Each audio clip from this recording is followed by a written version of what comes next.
राम तो सभी का सद्गति करने वाला है। उसको कहेंगे परमपिता परमात्मा, क्योंकि उनकी ही जयंती मनाई जाती है। तो जरूर वो परमपिता परमात्मा आते हैं, आकर के सभी पतितों को पावन बनाते हैं।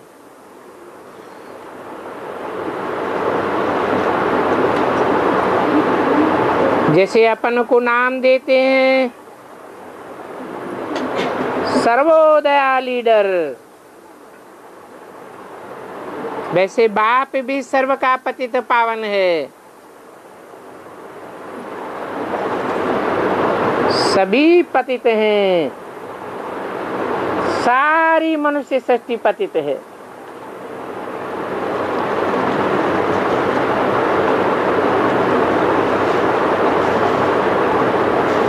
कोई का भी जन्म बर्थ पाउंड नहीं है, सब कौड़ी मिसल है। मनुष्य मात्र का जन्म कौड़ी तुल्य है। एक परम पिता ही है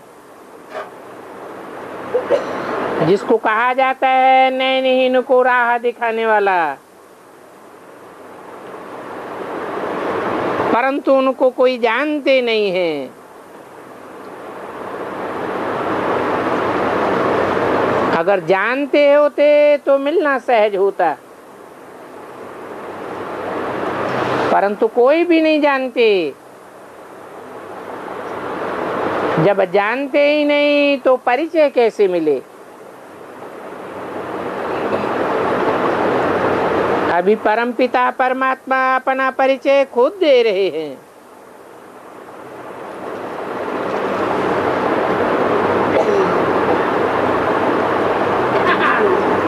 उनकी जयंती हीरे तुल्य है। बाकी जो भी सतयुग से लेकर लक्ष्मी नारायण से लेकर के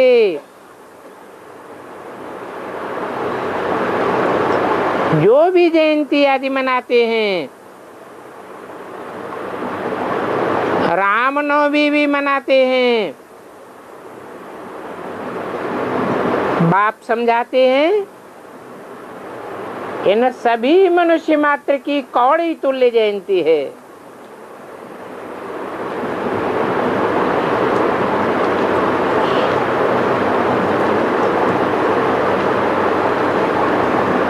लक्ष्मी नारायण का नाम क्यों ले लिया?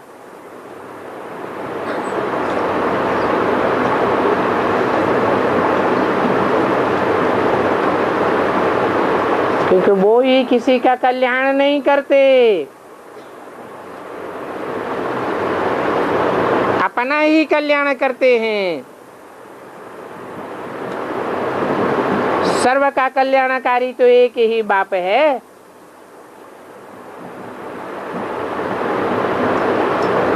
ये बातें क्यों समझाते हैं? क्योंकि कोई कृष्ण के भक्त हैं, कोई लक्ष्मी नारायण के भक्त होंगे, कोई हनुमान के, कोई लक्ष्मी व सरस्वती के भक्त होंगे।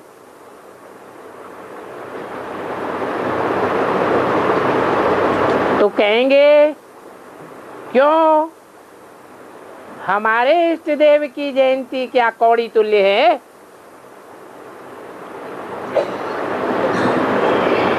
बाप समझाते हैं ये सब कौड़ी तुल्य है।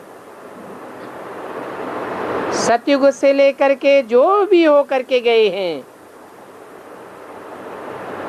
देवताओं सहित सभी पतित हो गए। अब इन सभी पतितों को पावन करने वाला कौन है?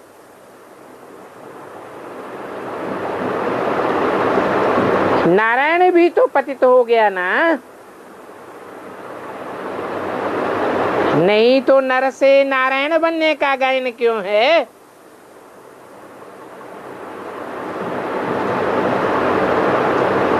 वो पतितों को पावन बनाने वाला ही ऊंच ठहरा।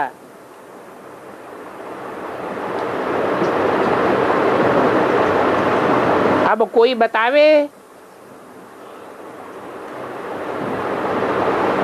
उसे एक के सिवाय लक्ष्मी नारायण को भी पतित से पावन बनाने वाला कौन है? जबकि कलयुग में सभी पतित हैं।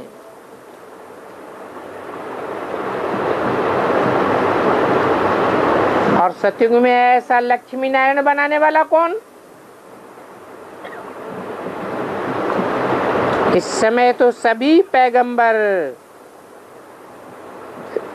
सभी मैसेंजर, यहाँ तक कि लक्ष्मी नारायण भी सभी पतित हैं। परंतु ये बात मनुष्य नहीं जानते हैं। कहते हैं कि मनुष्य पुनर्जन्म लेता है, तो जरूर पुनर्जन्म सतयुग से लेकर शुरू हुआ होगा। ऐसे नहीं है कि सतयुग वाले पुनर्जन्म नहीं लेंगे और पीछे आने वाले ही पुनर्जन्म लेंगे।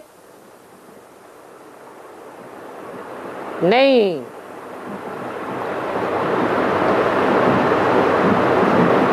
सतयुग स्वर्ग वाले स्वर्ग में भी पुनर्जन्म लेंगे और कलयुगी नरक वाले नरक में भी पुनर्जन्म लेंगे।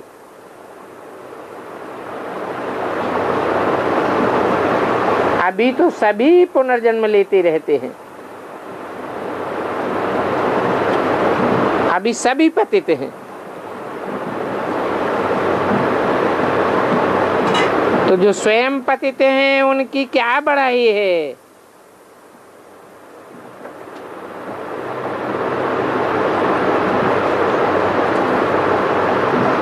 मनुष्य तो ऐसे ही अहंकार में आते रहते हैं।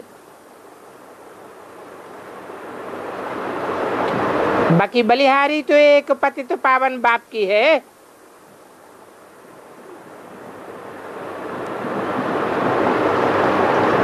जब तक वो इस सृष्टि पर ना आवे तब तक सब ठोकरें खाती रहते हैं। फिर भी देखो अहंकार कितना हो जाता है। कहते हैं शिवो अहम ब्रह्मास्मि, आत्मा सो परमात्मा।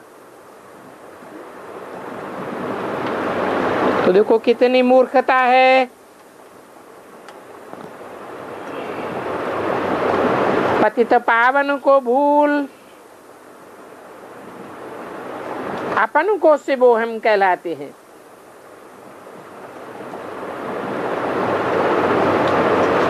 तो अभी तुम बच्चों को एक शिव बाबा की महिमा निकालनी है।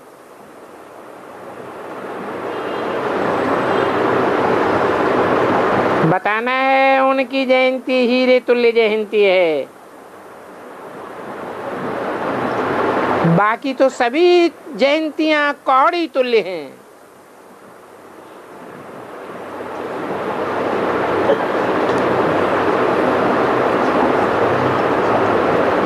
बहुतों को ये बात सुनकर के गुस्सा लगेगा।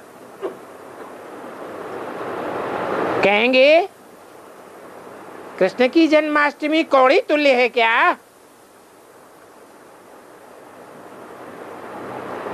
लेकिन तब तक ही कहेंगे जब तक राज को नहीं समझें।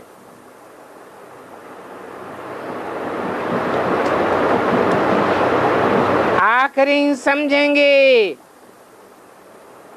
कि कृष्ण को भी 16 कला संपूर्ण बनाने वाला कौन है।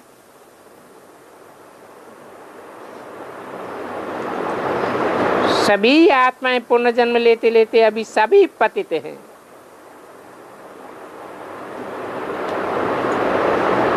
क्योंकि जो भी पहले पहले आते हैं पावन ही आते हैं। ऐसे नहीं कि जहाँ परम धाम से आते हैं वहां कोई पतित होते हैं। वो तो है ही सत्य धाम, वहां से पावन ही आते हैं। फिर कोई के 84 जन्म होते हैं, कोई के 8, 70, 60 या 20 जन्म, लेकिन पतित तो सभी को होना है।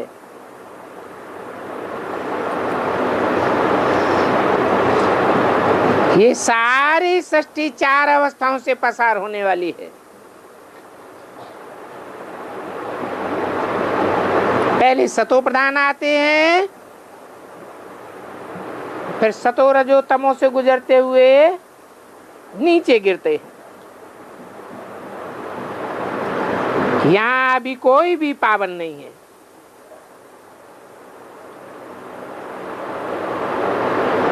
तब कहते हैं पतित पावन आओ। लेकिन कहां से आओ? परम धाम से आओ, जो परे ते परे धाम है। गाते भी हैं, दूर देश का रहने वाला आया देश पर आए। पतित देश में आते हैं जहां स्त्री पुरुष सब पतित हैं।